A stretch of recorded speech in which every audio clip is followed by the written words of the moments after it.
Saudara, mari kita buka firman Tuhan dari 2 Tawarikh 24. Saudara nanti di rumah boleh membacanya secara penuh, saudara ya. Tetapi karena waktu, kita akan mengambil beberapa ayat, saudara.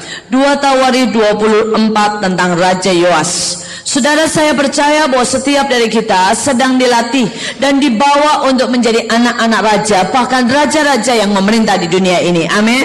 Saudara, kita dipanggil untuk menjadi raja di dalam perusahaan kita, di dalam keluarga kita. Kita dipanggil untuk menjadi raja di dalam pelayanan kita. Saudara, raja adalah orang yang punya otoritas. Raja adalah orang, saudara, yang punya wewenang, saudara. Dia bisa merubah begitu banyak hal, saudara, dan wewenang itu, otoritas itu ditaruh Tuhan di dalam hidup kita.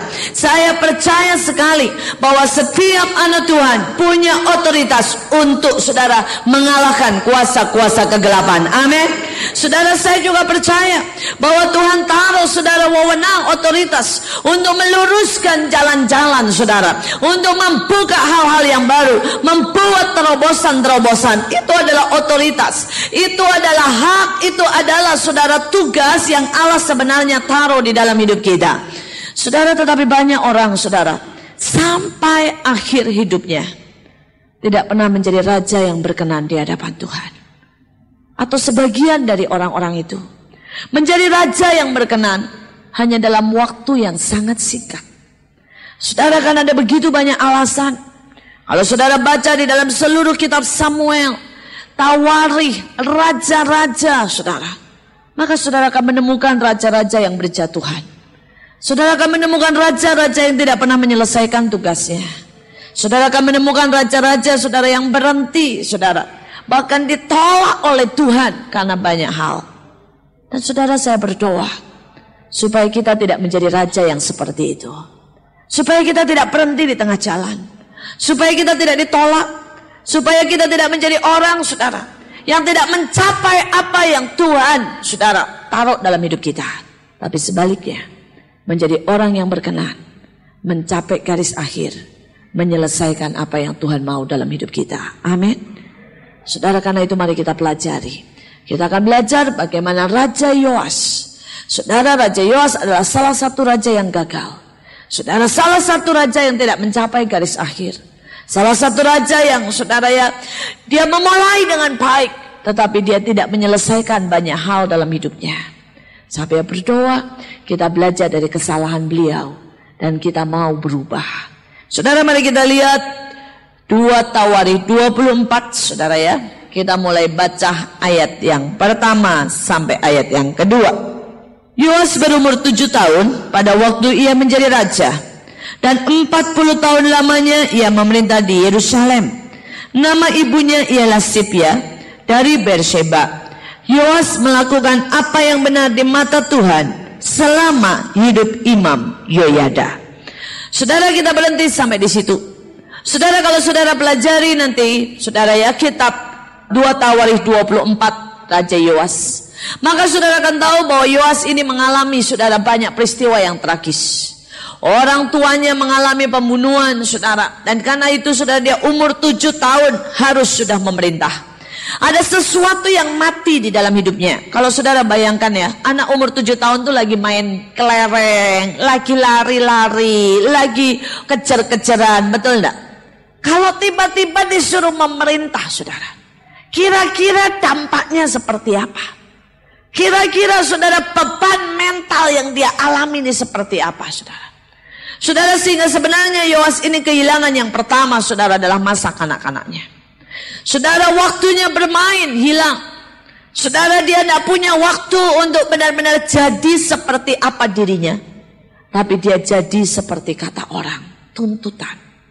Saudara, luka demi luka dia simpan dalam hidupnya. Saudara, dan itu menjadi satu benteng yang begitu kuat. Sehingga sebenarnya, saudara, dia tidak pernah, saudara, ya, sembuh sampai dia mati. Saudara, ini yang pertama. Saya berdoa supaya setiap dari kita mengambil waktu, saudara, untuk menyelidiki hati kita. Saudara, ada banyak orang yang hidup di dalam luka-luka batin, saudara. Saudara, luka-luka batin itu tidak selalu, saudara, harus kelihatan jelek. Kadang-kadang kelihatannya kita bisa menjadi kuat. Kelihatannya kita menjadi orang yang kerja keras. Saya ketemu dengan seseorang, saudara, yang dari kecil miskin. Dan dari orang yang miskin itu ayahnya selalu berkata begini, kerja keras maka kamu jadi kaya. Jangan pernah mau miskin, karena kalau kamu miskin dihina orang. Saudara, itu membuat dia menjadi pekerja yang luar biasa. Saudara, dia kerja. Hidupnya buat kerja. Dan dia berhasil, dia sukses, dia kaya, saudara. Tapi dia tidak pernah sembuh. Pada waktu dia menikah, di dalam hidupnya, saudara, tidak ada cinta. Dia menikah hitungannya untung rugi. Saudara, kalau dia lihat istrinya tidak kerja, marah. Dia lihat anaknya, kalau anaknya tidak kerja, marah. Kalau anaknya, saudara, malas-malesan, tidak dapat nilai yang terbaik, marah. Saudara, kelihatannya baik, tapi dia sedang luka. Dan tanpa dia sadar, dia menghancurkan dirinya, menghancurkan keluarganya, menghancurkan anaknya. Saudara, saya ketemu lagi dengan orang lain. Saudara, yang dari kecil tidak pernah dapat kasih sayang dari orang tuanya. Saudara, dan kelihatannya begitu cool, begitu tenang, saudara, kuat, baik pria maupun wanita. Saudara, dan dia tidak pernah bereskan. Akibatnya, saudara, dia tidak pernah bisa menyalurkan kasih itu kepada anaknya. Baik, bertanggung jawab, kasih semua kebutuhan anaknya. Tapi tidak pernah ada kasih yang ngalir. Tidak pernah. Ada sesuatu yang beku. Saudara, itu kayak robot berjalan, melakukan semua tugas, tidak pernah meledak marah. Istrinya ngomel, senyum tok. Nah, saudara, baik, cool. Beku tapi di dalam. Saudara, dan kebekuan itu menular, membuat anak-anak yang beku dan tidak pernah sembuh. Saudara, hari ini, dari tadi awal, saudara, kalau saudara nyanyi, saudara perhatikan semua bicara tentang kasih Bapa. Tuhan sedang berkata pada setiap kita, nak, datang. Karena aku mau menyembuhkan setiap saudara. Jangan saudara-saudara berpikir, saya hamba Tuhan, saya tidak butuh kesembuhan. Saya sudah pelayanan, saya sudah sembuh. Saudara, biarkan Allah membongkar sampai yang paling dalam. Mungkin engkau sudah kakek nenek punya cucu, saudara. Tetapi Tuhan berkata, tidak ada kata terlambat, saudara, untuk engkau benar-benar sembuh. Saudara, dan saya berdoa mulai mencari berkata Tuhan bongkar. Tidak ada yang tahu hati kita kecuali Tuhan. Saudara, seorang teman saya, dia kelihatannya hamba Tuhan, mau khotbah bagus, saudara.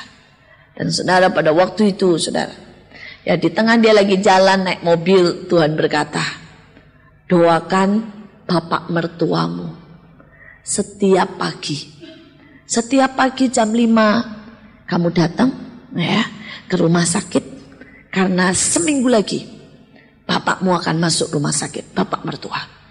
Setiap pagi jam 5 doakan, datang ke rumah sakit itu. Karena dalam waktu 2 minggu bapakmu akan pulang ke surga. Dan ya, Tuhan berkata, dalam 2 minggu itu, pada waktu engkau berdoa, aku akan bekerja banyak. Aku akan menyembuhkan luka-lukanya. Dan itu akan membuat dia bisa bertemu dengan aku dalam arti yang sesungguhnya. Saudara, pada waktu itu dia sadar, ini berarti orang Kristen. Tapi Tuhan berkata dia belum ketemu Tuhan. Sampai matinya perlu dibuat sakit 2 minggu di rumah sakit, supaya Tuhan bisa berurusan dengan dia, bisa menyembuhkan, bisa menjamah, bisa menyelamatkan dia dalam arti yang sesungguhnya. Saudara, tetapi bukan cuma itu. Saudara, dia mulai berkata, ngapain doa jam 5 pagi? Males. Nanti orang anggap apa? Suster, dokter bilang ini orang gila, tiap pagi jam 5 ganggu-ganggu. Saudara, dia berkata, ya nanti dibilang orang fanatik. Dia tidak mau. Dia berkata, enggak, saya tidak mau Tuhan. Saudara, dan dia berkata, ya kita lihat aja lah. Mas, benar enggak sih ini suara Tuhan? Saudara, seminggu kemudian tiba-tiba saudara istrinya bilang, papa masuk rumah sakit. Wah, dia kaget. Dia tahu ini berarti suara Tuhan. Tapi saat itu dia bilang sama istrinya, kamu yang doa deh tiap pagi. Jangan saya. Saudara, pada waktu dia menolak, Dia bilang, saya ini hamba Tuhan loh. Khotbah, doain. Tapi saya tidak sadar. Pada waktu itu dia berpikir, kenapa ya? Cuma disuruh doain tiap pagi, kok tidak mau? Kok rasanya malas? Bawaannya itu marah. Saudara, dan kemudian pada waktu itu dia berkata, Tuhan, tolong bukain hatiku. Ternyata saudara, yang pertama, ini menantu masih punya luka banyak dengan mertuanya. Kenapa? Karena dia ini orang keturunan India, mertuanya Cina, saudara. Jadi pada waktu dia mendekati anaknya, saudara ya, istrinya, mertuanya ini menghina. Apa itu hitam gitu, saudara ya? Kelihatannya ngampuni, dalam hati hitam, sekarang mau mati ya. Ternyata belum sembuh. Dan dia tidak rela. Tuhan mulai bukakan dia. Kamu itu merasa direndahkan oleh mertuamu. Merasa tidak dianggap. Merasa suku yang lebih rendah. Dan itu semuanya ternyata ngendap di dalam, saudara. Saudara, dan bukan cuma itu lagi. Saudara, dia juga tidak terlalu dekat sama papanya. Dan itu membuat dia sebenarnya tidak punya kasih buat bapaknya. Saudara, apalagi bapak mertuanya. Tidak ada kasih. Tidak ada sesuatu, saudara, yang bergerak di hatinya. Mati ya matilah, terserah. Dan bukan cuma itu saja, saudara. Saudara, ternyata dia juga marah sama Tuhan. Dia sadar, kaget. Dia marah karena dia berkata, dulu papaku mau mati kamu tidak bilang, suruh doain 2 minggu. Supaya hubunganku juga pulih sama papaku. Sekarang papa mertua suruh doain 2 minggu. Marah sama Tuhan. Saudara, kadang-kadang Tuhan itu perlu bongkar hati kita. Ini hamba Tuhan loh. Melayani. Kalau saya sebut namanya, saudara akan berkata, wow, orang yang diurapi luar biasa, saudara. Saudara, tetapi Allah bongkar. Saudara, dan pada waktu itu dia mulai nangis di hadapan Tuhan. Dan dia berkata, Tuhan sembuhkan aku. Tuhan berkata, tiap hari jam 5 datang. Pada waktu dia tiap hari jam 5 datang, doa di samping ayah mertuanya. Dia berkata, yang disembuhkan itu tidak tahu siapa. Mertuanya atau saya, katanya ya. Pokoknya di situ saya tiap kali doa, nangis. Pertama nangisnya bukan nangis karena ini, saudara ya, karena berdoa buat mertuanya, enggak. Nangis karena berkata, Tuhan kamu ini kok aneh-aneh aja ya. Tapi pada waktu itu Tuhan membersihkan lukanya. Dan pada waktu setiap kali bapak mertuanya lihat menantunya diam di pinggir jalan nangis, terobati juga, saudara. Kesakitannya, kemarahannya dengan menantunya. Wah, mereka pokoknya ngalamin yang luar biasa. Sampai 2 minggu kemudian, benar-benar bapak mertuanya pulang. Dia sembuh, bapak mertuanya sembuh. Saudara, pagi hari ini, biar setiap kali saudara pulang hari ini, saudara bilang, Tuhan selidiki aku, bongkar dan sembuhkan. Allah akan punya cara khusus untuk menyembuhkan setiap saudara. Saudara, kesembuhan tidak pernah terjadi dalam sesaat. Ada banyak orang pengen instan. Karena kita hidup di dunia yang instan, saudara. Kita pengen, saudara, semuanya nasi langsung jadi, super mie langsung bisa dimakan. Tetapi hati kita tidak pernah bisa dibentuk instan. Hati kita tidak pernah bisa disembuhkan instan. Saudara, tetapi hari-hari ini saya mau berkata, setiap luka yang dibiarkan itu sangat berbahaya. Setiap nanah yang ada di dalam hatimu, sekecil apapun, saudara, itu bisa menyebabkan kematian. Saudara, itu bisa menjadi benteng di mana engkau tidak bisa kenal Tuhan dengan sungguh-sungguh. Itu bisa menjadi, saudara, sesuatu di mana iblis bisa berpijak dalam hidupmu. Itu bisa membuat engkau gagal di dalam mencapai misi dan visi Tuhan dalam hidupmu. Saudara, pagi hari ini jangan biarkan hidupmu seperti Yoas. Saudara, Yoas mati dengan ditolak Tuhan. Tapi saya berdoa, setiap dari kita mulai berkata, selidiki aku. Dia berkata seperti Daud, selidiki aku Tuhan, kenali hatiku Tuhan, lihat apakah aku ini berkenan. Saudara, dia Bapa yang baik. Saudara, dia tidak datang untuk menggebuk saudara, enggak. Dia datang tidak membawa tongkat yang besar, enggak. Saudara, dia cuma berkata, sini nak, biarkan aku menyembuhkan engkau. Saudara nanti pulang, biarkan Allah menyembuhkan saudara. Lewat waktu, lewat yang Allah minta saudara lakukan. Pada waktu Allah mau menyembuhkan saudara, itu kelihatannya tidak enak. Lihat, pada waktu Tuhan mau menyembuhkan Naaman, Tuhan suruh dia berendam, tenggelamin di sungai Yordan 7 kali. Memalukan. Dia berkata, ngapain?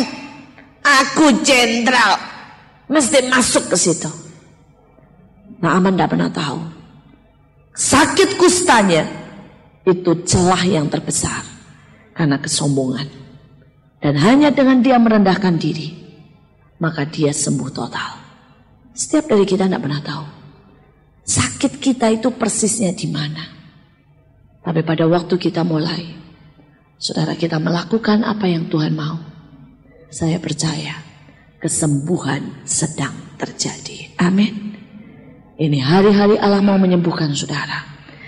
Saudara, yang kedua dikatakan, Yoas melakukan apa yang benar di mata Tuhan selama hidup Imam Yoyada.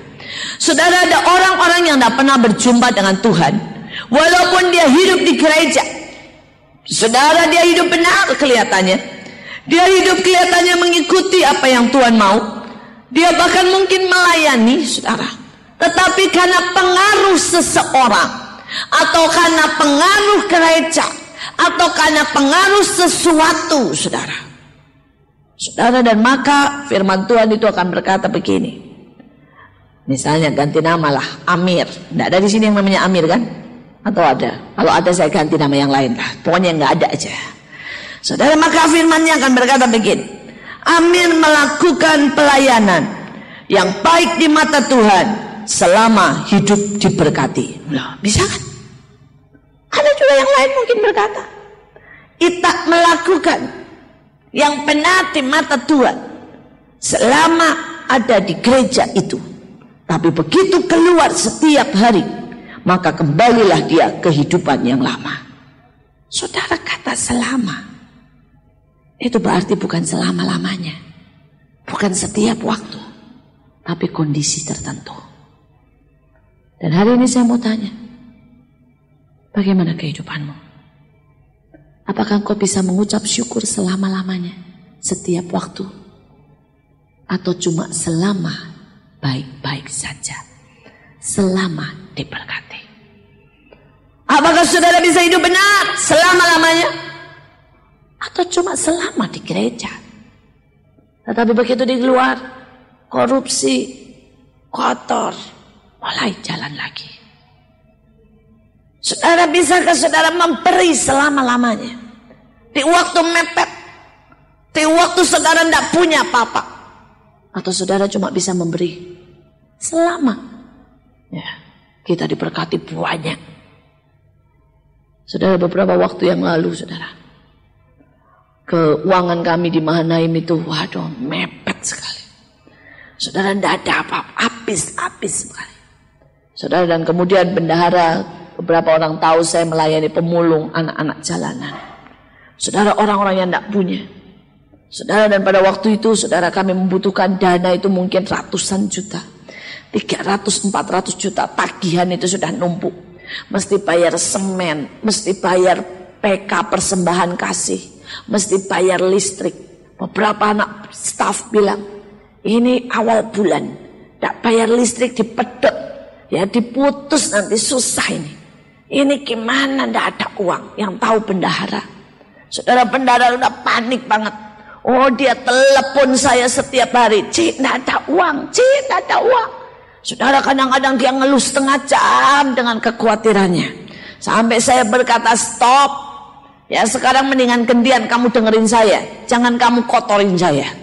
Terus saya mulai ngomong, kalau Allah sudah memelihara kita selama ini, maka Tuhan akan memelihara kita terus. Kalau Tuhan itu berjanji bahwa dia setia dan tidak mengingkari, maka dia akan lakukan. Gantian saya setengah jam bakar imannya. Setelah setengah jam saya bakar imannya, dia bilang, ya deh, tak belajar percaya, tapi tetap empot-empotan, saudara ya. Saudara, dan kemudian saudara, itu hari-hari makin mepet. Saudara, dan terakhir tinggal 3 hari lagi, itu semuanya mesti bayar-bayar. Uang tinggal 30 jutaan lah. Padahal yang kami butuhkan buat bayar itu semuanya, saudara. Mungkin sekitar 300-400 juta. Saudara, dan dia telepon lagi. Tinggal 3 hari. Saya mulai tanya sama dia. Uang ada berapa di kas? Ya sekitar 30-an. Ya udah, bagiin aja. Dia lebih bingung. Bagiin? Sudah mepet suruh bagiin. Sisain berapa? Dia tanya. 1 juta aja. Ya supaya tabungannya tetap ada 1 juta. Yang lain habisin. Dia tanya, buat siapa? Bagi aja, kamu tanya Tuhan. Buat gereja-gereja yang tidak mampu, buat gereja-gereja yang miskin, buat hamba-hamba Tuhan yang Tuhan gerakkan, bagiin aja. Saudara, dia bilang, dikuras nih ya, dikuras. Saudara, kemampuan kita memberi akan diuji. Bukan pada waktu kita kelimpahan, tapi pada waktu kita kekurangan. Diuji. Saudara, saya bilang, beri. Kalau kita cuma bisa memberi pada waktu kelimpahan, maka ada yang salah dengan kita. Maka hidup kita ini cuma selama, tapi tidak selama-lamanya. Saudara, dan saya melihat pada waktu dibagikan, saudara ya, itu dalam waktu 3 hari persis tepat. Mulai berkat ngalir. Langsung 100 juta, 50 juta, 75 masuk. Semua Allah tidak pernah terlambat. Saudara, tapi jangan maksudnya memberi buat mancing Tuhan. Itu dosa. Saudara tahu kan? Orang memberi bisa buat mancing. Nah, ini pas butuh duit nih. Terus mulai berkata begini. Tuhan, aku butuh 500.000. Ini 50.000 ya. Dalam nama Yesus. 100 kali ganda katanya ya. Mending minta 10. 100 kali ganda katanya. Saudara, kalau engkau memberi, engkau mengharapkan tuaian. Ya, boleh. Karena Allah berkata, siapa menabur akan menuai. Amin. Tapi kalau hatimu dengan cari uang di gereja, cari uang dengan cara melipat gandakan di gereja, saudara, itu salah besar. Itu artinya dengan umpan kecil minta ikan besar. Betul kan? Dan Allah bukan ikan yang bisa terpancing. Saudara, Tuhan bilang, nak, kalau itu pancingan, aku tersenyum dan melewatkan dari hidupmu. Saudara, setiap dari kita mesti sadar, saudara. Ya, saya bersyukur, saudara, bahwa setiap dari kita, saudara, diberi kesempatan untuk bertumbuh. Dan hari-hari ini saya berdoa supaya saudara semakin hari punya komitmen buat stabil di dalam Tuhan. Selama-lamanya adalah bentuk yang stabil, tapi bukan selama titik-titik. Aku mengasihi istriku selama dia cantik, rendah hati, lemah lembut dan baik. Begitu istriku menjadi gemuk, keras suaranya, cerewet seperti speaker, maka aku berhenti mengasihi. Nah, ini salah, saudara ya. Ini salah, saudara. Saudara, ada banyak orang, istri-istri aku mengasihi suamiku selama menghasilkan duit yang banyak, ya. Dibentak-bentak papa asal duitnya lancar saja. Tapi begitu suami bangkrut, saudara, berhentilah kasihnya. Istri menjadi lebih cerewet dari suaminya. Saudara, ini bahaya. Ini bahaya. Saudara, Allah sedang mau membuat kita stabil. Karena Alkitab berkata, biarlah engkau berbuah dan buahmu itu tetap. Amin. Saudara, buahmu itu tetap dan banyak dan matang. Itu yang Allah mau. Setiap dari kita akan menjadi pohon yang berbuah, lebat, matang dan banyak.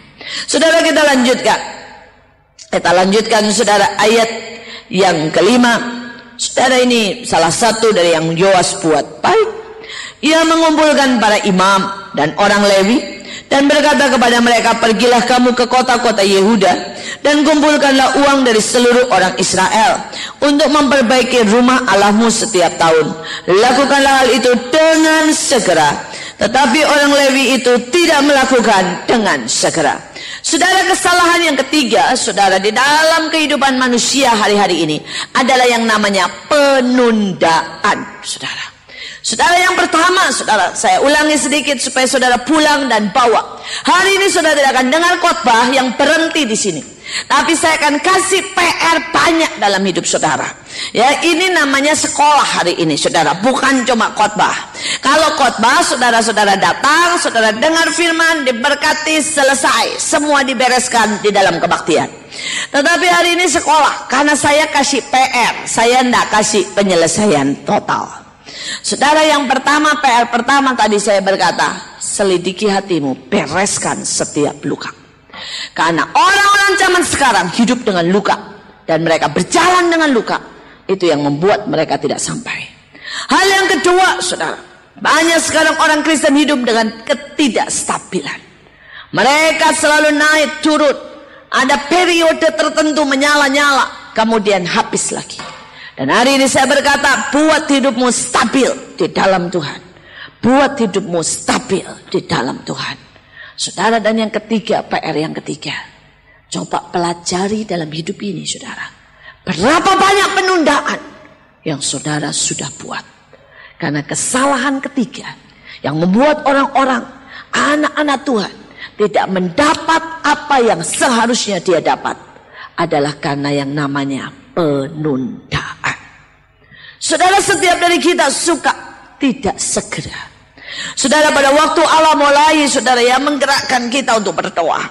Mungkin saudara lagi nonton film, tiba-tiba ada gerakan untuk berdoa. Dan saudara boleh berkata, ya nanti saya berdoa, jam doa saya nanti kalau mau tidur malam, jam 12 malam nanti saya akan doa. Sekarang waktunya nonton. Saudara, dan pada waktu saudara tidak menangkap itu, tidak segera, maka itu lewat. Bas. Jam 12 saudara datang berdoa. Maka hadirat Allah tidak akan kencang. Padahal kalau waktu itu saudara duduk berdoa, maka segera Allah juga segera akan melakukan sesuatu.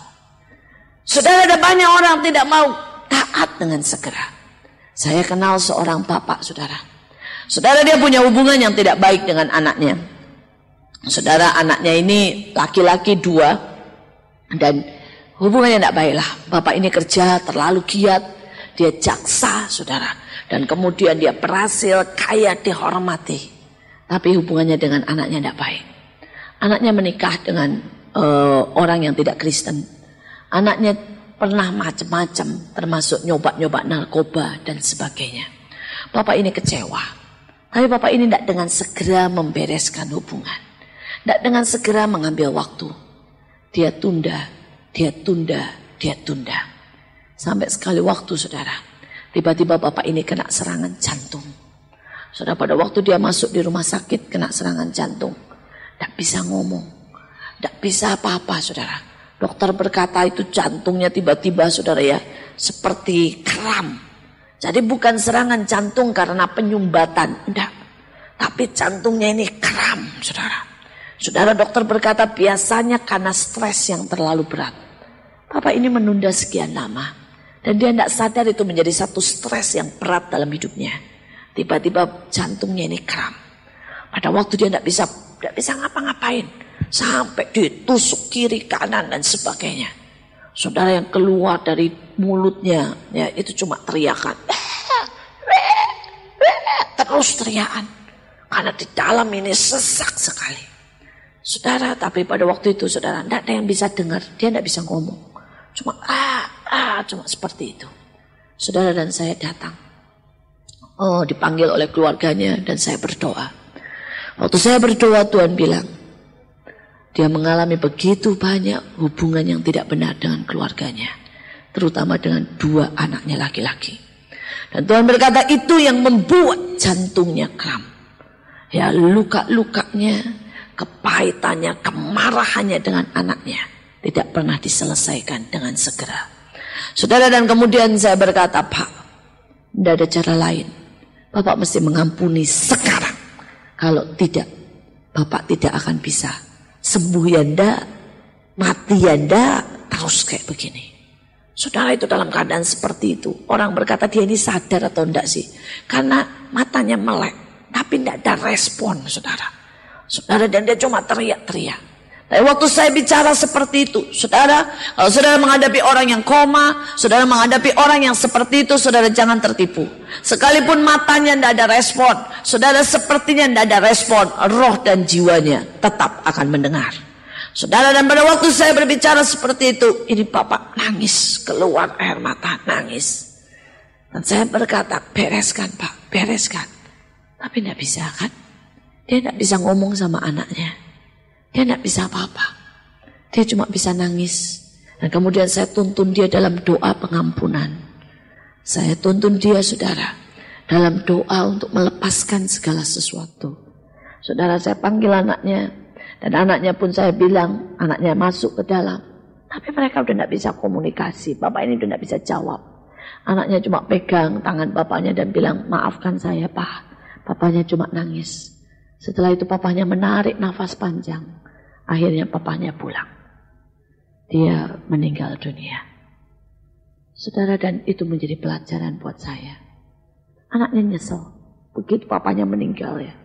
Wah, anaknya di luar itu nangis gerung-gerung, saudara. Dia berkata, Bu, saya tidak enak seperti ini. Papa saya pulang tanpa saya pernah bicara sungguh-sungguh. Mereka sudah 2 tahun tidak bicara sama papanya. Ya bicara cuma, ya pergi ya pergi. Dah, cuma begitu. Tak pernah ada komunikasi.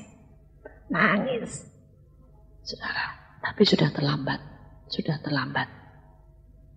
Saya berdoa supaya saudara jangan menunda. Apapun, lakukan dengan segera. Amin. Lakukan dengan segera. Saya punya seorang teman. Tuhan suruh dia menginjili omnya. Omnya sehat. Sehat, saudara. Dan tiba-tiba saudara di pagi hari pada waktu dia mau pergi ke tempat kerja. Tuhan bicara dengan jelas. Pulang nanti, temui ommu, beritakan Injil. Ya, tantang dia buat terima Yesus. Saudara, dan dia berkata, ya Tuhan. Tapi pada waktu dia pulang, saudara, ada kerjaan sampai jam 9 malam. Badannya capek banget. Dan dia berkata, Tuhan, aku capek. Ya, banyak kerjaan. Ya, kalau misalnya engkau mau aku ke sana buka jalan dong. Saudara, ini mental orang Kristen yang payah. Ada banyak orang Kristen berpikir, kalau Tuhan suruh kita sesuatu, maka Tuhan harus sediakan jalan tol. Saudara, dan semua harus lancar dan tidak boleh ada hambatan. Dan kalau ada hambatan kita berkata, oh ini bukan dari Tuhan. Karena itu ada hambatan. Saudara, saya mau berkata di Jakarta, jalan tol lebih sering macet daripada jalan biasa. Jadi artinya dalam hidup ini, saudara, walaupun saudara dengar itu dari Tuhan, bukan berarti saudara akan lewati jalan bebas hambatan. Saudara, yang kedua, saudara, lihat di dalam Alkitab. Bukankah Yusuf ditakdirkan jadi raja? Bukan bebas hambatan kan? Tambah banyak hambatan. Lihat Paulus. Tuhan berkata, pergi daerah itu harus diselamatkan. Bukan ada hambatan. Dipukuli. Dirajam batu. Saudara. Tapi Paulus tidak pernah berkata, kalau engkau suruh. Kenapa hambatannya banyak? Bahkan Petrus, teman-teman, pada waktu mereka dipukul, dirajam, mereka angkat tangan dan berkata, kami bersukacita karena kami dilayakkan menderita bagi Kristus. Saudara, ada sesuatu yang berbeda. Saudara, mereka punya hati ini beda. Hati ini beda. Bagaimana dengan saudara? Saudara dan teman saya ini, saudara, yang menunda 1 hari. Besok paginya dia kerja. Pulang, saudara. Ada temannya ulang tahun, diundanglah, saudara. Dia tunda lagi. Malam itu dia tidur. Dia berkata, Tuhan nanti ya, omku baik-baik aja kok. Pastilah bisa. Saudara, dan malam itu jam 12 malam dia ditelepon, kaget. Saudara, papahnya berkata, ommu masuk rumah sakit. Dan dia bilang, tiba-tiba gula darahnya naik. Sampai 500 lebih. Dan dia pingsan di rumah, dibawa rumah sakit. Pagi-pagi sebelum kerja dia telepon, dia bilang, gimana? Oh baik, enggak apa-apa kok. Dia bilang, nanti deh Tuhan, nanti. Pulang nanti saya mampir. Tapi sekali lagi dia tunda. Karena hari itu enggak tahu terjadi apa yang sangat penting. Saudara, dan begitu sore, dia sedang rapat atau sedang apa, saya lupa persisnya. Telepon bunyi, SMS bunyi. Ommu koma. Gula darahnya naik begitu tinggi, merosak beberapa syaraf di otak. Koma. Saudara, anak ini nangis, lari ke rumah sakit. Dia beritakan Injil dalam omnya koma. Tapi jelas berbeda. Omnya pulang. Saudara, dia berkata, seandainya aku taat hari pertama, mungkin kejadiannya akan berbeda. Mungkin semuanya akan berbeda. Saudara, ada begitu banyak kita ya tidak mau minta maaf. Ditunda, tunda. Tidak mau baca Alkitab. Tunda. Tidak mau melayani. Ditunda. Kita berpikir, saudara, ibu-ibu, engkau seringkali terlambat untuk mengajarkan, mengimpartasikan yang ilahi buat anak-anak kita. Kita pikir, saudara, ya nantilah anak kita masih kecil. Sampai tiba-tiba, anak kita sudah rusak. Anak kita sudah lihat pengaruh dunia. Mereka sudah hidup, saudara, dan mulai pacaran. Mereka sudah mulai, saudara, melihat TV, gambar-gambar porno, dan kita berkata, wow, saudara sudah kehilangan anak saudara. Bapak-bapak, seringkali kau berpikir anakmu masih kecil. Engkau tidak peluk, tidak ajak dia main, tidak salurkan kasih. Tiba-tiba, saudara, engkau kehilangan mereka. Engkau tidak pernah kenal mereka. Ada banyak ibu-ibu yang tidak pernah memberikan cinta, perhatian, ya, seks yang baik kepada suaminya. Dan tiba-tiba, suaminya nyeleweng. Saudara, seks itu diciptakan untuk membuat keluarga utuh dan bahagia. Itu adalah sesuatu yang sangat ilahi, bukan yang porno. Itu diciptakan di dalam keluarga. Tapi banyak perempuan tidak mau. Saudara, sampai ada bapak-bapak bilang sama saya SMS. Banyak lagi, bukan satu. Bu, ajarin seks dong buat istri-istri, katanya ya. Karena istri-istri itu nolak, alasannya banyak, capek lah, sakit kepala lah, pusing lah, katanya. Kamu kedagingan lah. Lah kalau istri nolak terus saya apa? Gimana, katanya ya. Nanti kalau jatuh sama orang lain salah suami lagi, katanya suaminya ya, yang memang mata keranjang.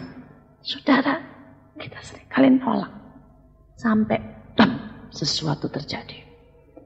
Saudara, suami-suami tidak menjawab emosional istrinya, sampai istrinya stres. Saya berdoa, jadilah pelaku firman dan bukan orang yang menunda. Amin. Jadilah pelaku firman. Pulang, saudara, lakukan. Dan bukan menunda. Saudara, yang keempat. Mari kita lihat yang keempat, saudara ya. Kita lihat, saudara, ayat yang ke-18. Mulai ayat 15 sampai dengan ayat yang ke-18. Yoyada menjadi tua dan lanjut umur, lalu matilah ia. 130 tahun umurnya ketika ia mati. Ia dikuburkan di kota Daud di samping raja-raja karena perbuatan-perbuatannya yang baik di Israel terhadap Allah dan rumahnya. Sesudah Yoyada mati, pemimpin-pemimpin Yehuda datang menyembah kepada raja. Sejak itu raja mendengarkan mereka. Mereka meninggalkan Tuhan Allah nenek moyang mereka, lalu beribadah kepada tiang-tiang berhala dan patung-patung berhala. Oleh karena kesalahan itu Yehuda dan Yerusalem tertimpa murka. Namun Tuhan mengutus nabi-nabi kepada mereka supaya mereka berbalik kepadanya. Nabi-nabi itu sungguh-sungguh memperingatkan mereka, tetapi mereka tidak mau mendengarkannya. Lihat, saudara. Saudara, dikatakan itu, saudara ya. Mereka mulai didatangi dengan orang-orang. Raja ini kemudian terpengaruh. Saudara, ingat, siapapun kita, kebiasaan, saudara, pergaulan yang buruk merusak kebiasaan yang baik. Tidak ada seorang pun dari kita begitu kuatnya sampai saudara punya kebiasaan yang baik dan tidak ada yang bisa menghancurkannya. Sekali lagi saya mau berkata, pergaulan yang buruk merusak kebiasaan yang baik. Saudara, seringkali tanpa sadar saudara kita ini tidak menilai dan tidak mencari dan tidak mempelajari kepada siapa kita berteman. Saudara, kadang-kadang kita lupa kita berteman, saudara ya, lebih-lebih saudara yang di sekuler, lebih-lebih ibu-ibu, saudara ya, tanpa sadar. Saudara, ibu-ibu ke sekolah anak-anak, saudara ya, dan kemudian sekelilingmu semuanya, saudara ya, semua ibu-ibu yang gosip Gosip, tiap hari gosip, saudara ya. Kemudian tidak puas sama suaminya, saudara. Ngeluh tentang anaknya, perkataannya negatif. Bilang, aduh ini anak nakal, ngerepotin, bodoh. Terus ngomongnya negatif. Lihat saudara. Dalam waktu singkat, engkau akan jadi seperti itu. Saudara, bapak-bapak. Kalau engkau punya pergaulan ya, semuanya orang pesimis. Tak mungkin, ini lagi sepi, resesi. Di mana-mana ini bulan-bulan tidak baik. Ya kemudian aduh, jangan memberi terlalu banyaklah sama Tuhan. Jangan terlalu fanatik. Biasa-biasa saja. Lihat, cepat atau lambat engkau jadi seperti itu. Saudara ada begitu banyak, saudara. Anak-anak pelajar. Engkau main dengan teman-teman, saudara. Yang ngomongnya cuma pacaran. Si doi gebetan lah, saudara ya. Apalagi istilahnya, pokoknya hari-hari ini istilahnya banyak banget, saudara. Pikirannya itu cuma, saya tuh kadang-kadang kalau ngeliat anak SMA ya, kok saya tanya, mau jadi apa? Gak tahu. Ya, gimana nanti? Saudara ya, ini madesu, saudara tahu madesu? Masa depan suram, saudara ya. Karena gak punya tekad. Gak ada saudara ya yang namanya semangat, saudara. Kenapa? Karena lingkungannya semua begitu. Yang dipikirin cuma pacaran, ya. Sekedar hangout, jalan-jalan, ke mall, cari handphone yang bagus, main PS, saudara ya, atau main apalah, saudara, internet. Dan tidak pernah, saudara. Saudara tetapi pergaulan yang baik akan menimbulkan kebiasaan yang baik. Amin. Saudara, kalau saudara pernah membaca buku-buku tentang orang-orang kaya, atau saudara baca buku Poor Dad, Rich Dad, saudara. Salah satunya dia berkata, saudara dia anak orang yang biasa-biasa, tapi dia punya teman, saudara, anaknya konglomerat. Saudara dan papahnya konglomerat ini berkata begini, kamu ya mau jadi orang biasa atau mau jadi konglomerat, tentukan dari sekarang. Itu pada waktu dia kelas 6 SD, 12 tahun. Saudara, dan kemudian ini temannya bilang, saya mau jadi konglomerat. Saya tidak mau jadi orang biasa. Dan saudara dia tanya sama temannya. Dan temannya ini berkata, saya juga mau jadi konglomerat. Walaupun keluarga saya miskin dan orang biasa. Temannya bilang, ya sudah temani aku. Papanya bilang, sungguh kamu mau jadi konglomerat? Iya. Papanya mulai bilang, kan di sana sekolah sampai Jumat ya. Dia bilang Sabtu, setiap Sabtu atau libur sekolah, kamu ke kantor, kata ayahnya. Di usia 12 tahun. Duduk di kantor saya. Dia bilang, ikut rapat. Pakai bajumu yang terbaik. Ikut rapat, kata papanya. Saudara dia bilang, buat apa ikut rapat? Pokoknya kamu kalau mau jadi orang yang berhasil, jangan pernah terlambat memulai. Umur 12, suruh ikut rapat 3 jam, 4 jam. Dia bilang, ngapain? Saudara dia duduk di situ. Dengerin rapat eksekutif. Ngomongnya miliaran, ngomongnya ribuan US dollar, jutaan US dollar. Anak umur 12 tahun berdua sama temennya bengong 3 jam. Saudara, dia tidak ngerti. Dia bilang dalam waktu sebulan, cara pikirnya berubah. Saudara, dia tidak ngomong lagi sama temennya, saudara ya, main game. Saudara, dia mulai lihat yang namanya kesempatan. Saudara, dia punya mainan banyak. Dia mulai buka penyewaan mainan. Saudara anak umur 12. Dia punya komik, buku-buku banyak. Dia mulai buka penyewaan. Saudara, di usia 14, saudara. Dia sudah bisa menciptakan bisnis-bisnis, saudara ya. Kecil-kecilan. Dia melihat yang namanya kesempatan. Dia ngomong sama orang tuanya. Dia bilang, Pak, pelajar butuh ini. Ini akan goal di pasaran. Ini kita lihat. Di usia 15, saudara, dia sudah berpenghasilan setiap bulannya, dibantu dengan orang tuanya, itu puluhan ribu dolar. Saudara, beda. Kebiasaan itu dibangun dari pergaulan. Ini anak walaupun umur 12, gaulnya sama para eksekutif, beda. Saudara, karena itu saya berdoa. Saudara, kalau saudara ini gaul sama hamba-hamba Tuhan yang punya iman, saudara akan berbeda. Saudara akan melangkah. Tapi kalau saudara bergaul sama orang-orang yang tidak punya iman, saudara akan gemetar. Saudara, beda. Saudara, saya punya anak-anak, saudara ya. Karena dia gaulnya sama hamba-hamba Tuhan. Kan teman-teman saya hamba-hamba Tuhan, saudara ya. Keluarga saya hamba Tuhan. Saudara, anak-anak saya, saudara. Itu saudara, aduh, saudara mau tanya ngomong apa lah? Ngomong urapan, ngomong peperangan rohani, ngomong apapun saudara tentang Alkitab, dia jawab. Saudara, kemarin dulu ada beberapa teman saudara atau saudara jauh saudara yang datang ke tempat kami. Dan saudara-saudara jauh ini saudara, mereka belum kenal Tuhan sungguh-sungguh walaupun Kristen. Saudara, dan ada anak-anak saudara ya. Mereka bawa anak-anaknya sekitar 5-6 anak saudara. Dan saudara, begitu anak-anak ini datang, saudara, anak saya dan beberapa temannya ngomong begini, kita mesti buat sesuatu. Saya bingung. Terus dia bilang gini, "Mah, tolong ini anak-anak yang 5-6 tamu, suruh keluar dulu 2 jam. Kami mau siapkan sesuatu." Saya bingung mau siapin apa. Rupanya dalam 2 jam itu, mereka siapin saudara sandiwara singkat, khotbah saudara ya.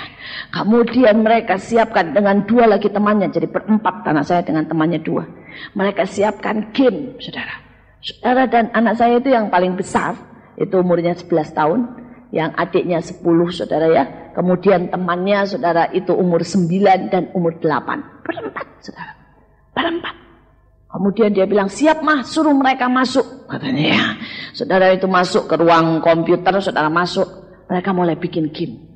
Saya bingung, bikin sandiwaranya tentang Deborah dan Barak, saudara. Terus ditanyain, terus dia mulai khotbah. Dia bilang, kenapa coba ya Deborah itu bisa menolong orang Israel? Karena dia punya hubungan dengan Tuhan. Tak dengerin kok bisa juga ya khotbah dia. Saudara, ada game. Selesai game yang bisa dikasih saudara, hadiah. Dia kumpulin dari hadiahnya. Selesai itu saudara ya, masih diajak doa. Saya mikir nih anak-anak yang tidak pernah diajak doa, mana kuat, mana bisa. Saya tapi biarin aja. Saudara, dan tidak tahu apa yang mereka buat. Pokoknya keluar, anak-anak ini matanya semua merah. Saya tanya, kamu apain tuh mata merah semua? Nangis kok semua dalam hadirat Tuhan, katanya ya. Saudara, saya amazing kadang-kadang. Tetapi mau tidak bisa kita tipu. Saudara, karena anak saya bergaulnya dengan pendeta, ya lagaknya kayak pendeta. Saudara ya. Saudara, ada anak umur 1,5 tahun loh saudara.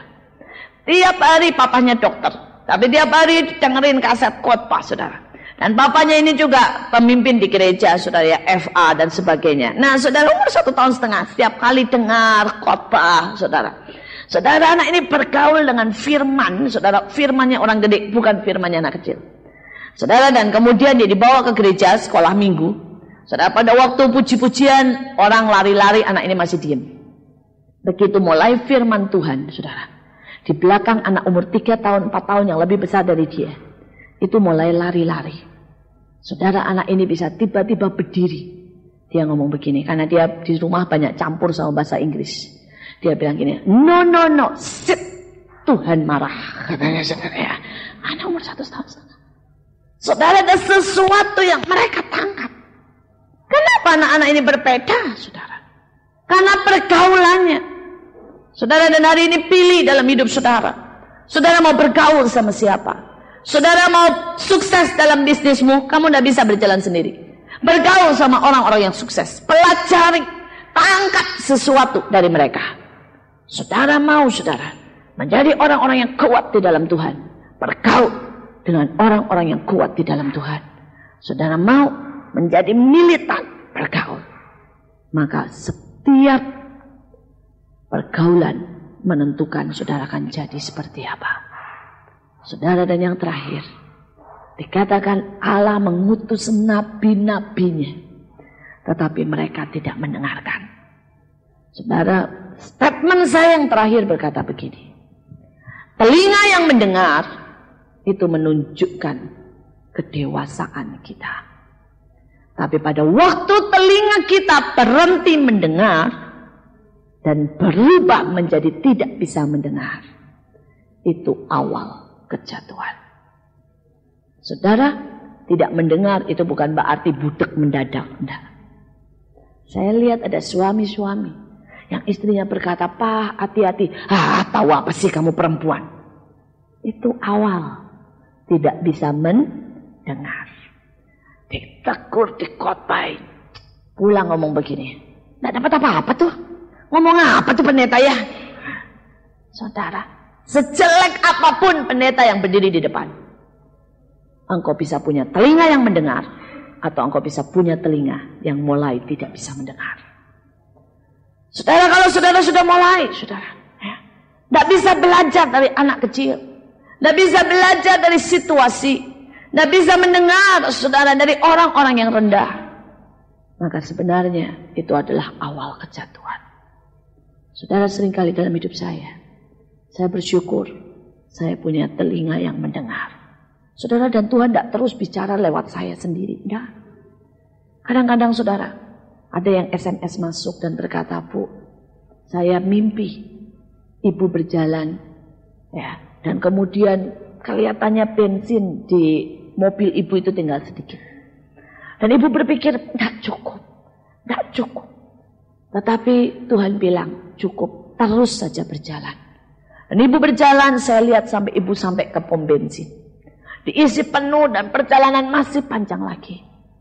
Tapi Tuhan cuma pesan, Bu, jangan takut, cukup, selalu akan cukup. Saudara, dan pada waktu SMS itu masuk, saya tahu. Saya hari-hari itu sedang merasa lemah. Saya sedang berkata, Tuhan, ini perjalananku jauh. Apa kekuatanku ini cukup? Apa aku ini mampu punya iman? Apa aku ini mampu punya kepandaian untuk membawa banyak orang di bawahku? Tapi Tuhan sedang berkata lewat orang ini, cukup. Jalan terus, cukup. Saudara, setiap dari kita coba punya telinga yang mendengar.